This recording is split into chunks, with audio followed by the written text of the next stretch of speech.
So hey guys, today we're going to talk a bit about procrastination. What is procrastination? Why we procrastinate? And some tips I'm going to share on how we can try to trick our brains to not procrastinate.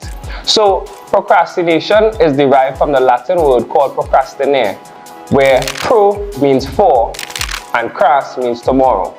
So essentially procrastination is putting off something we could do today for tomorrow. Unfortunately, procrastination is very common in human beings, and if not dealt with, can lead to a lot of negativity and problems in our lives. Knowing all this, some of us don't really try to get rid of procrastination in our lives. For instance, some of us right now probably have tasks that we should be doing.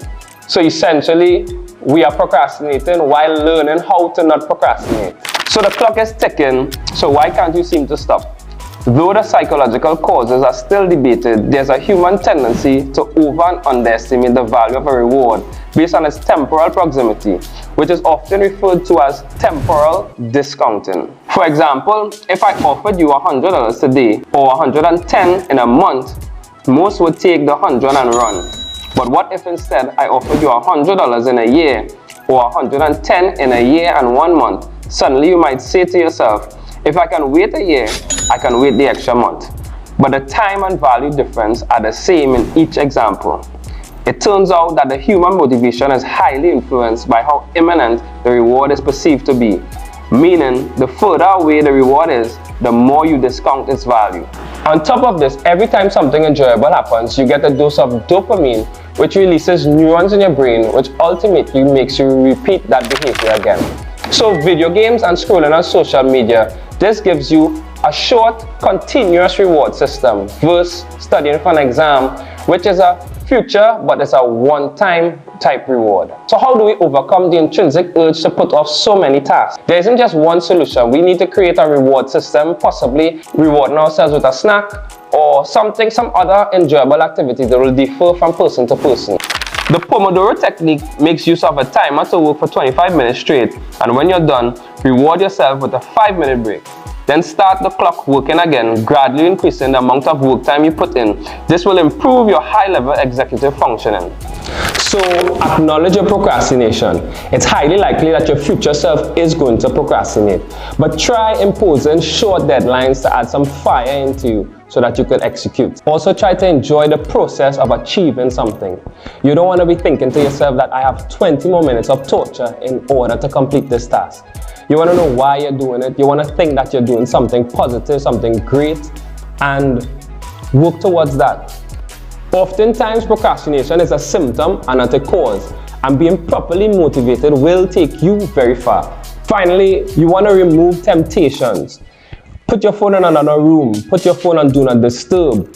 Delete apps that take up too much of your time. Putting obstacles in front of your procrastination can help keep you on track. Now I'm going to share 5 reasons of why people constantly put things off and how you can overcome it. So number 1 would be the fear of failure. Many people delay tasks due to the fear of making a mistake or failing. Reframing failure as an opportunity to learn and grow can help you overcome this. Set achievable goals and focus on the process rather than the end result. Celebrate small victories, as this will help boost motivation and self-assurance.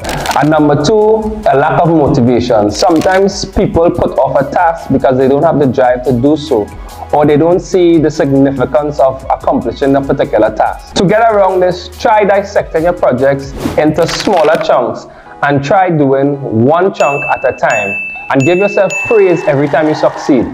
Also look for ways to add interest and meaning to a particular task. For instance, when studying, try to tie what you're learning into something that you feel passionate about, something that inspires you. Number 3, perfectionism. Perfectionists may put off a task because they believe it will take more time to make it perfect.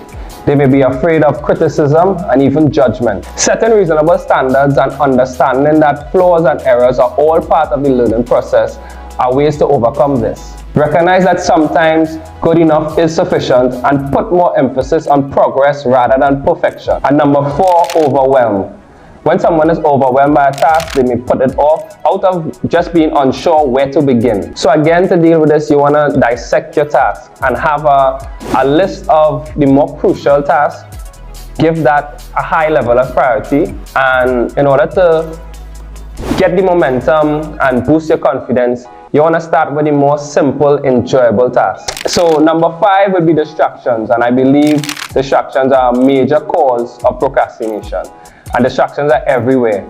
It could be our phones, social media, emails, friends, even video games. So you would want to do things to circumvent this. So putting your phone in another room, putting your phone on Do Not Disturb, deleting apps that may distract you. And I think what we can do is set a deadline on the task that we're trying to complete or achieve. So let's learn the phrase, do it now, and stop procrastinating. Because some of the hardest words in life are, I could have, I wish I had, or what if. So let's not live in regret. Let's not leave what we can do today for tomorrow. It's 2023. Let's all be great.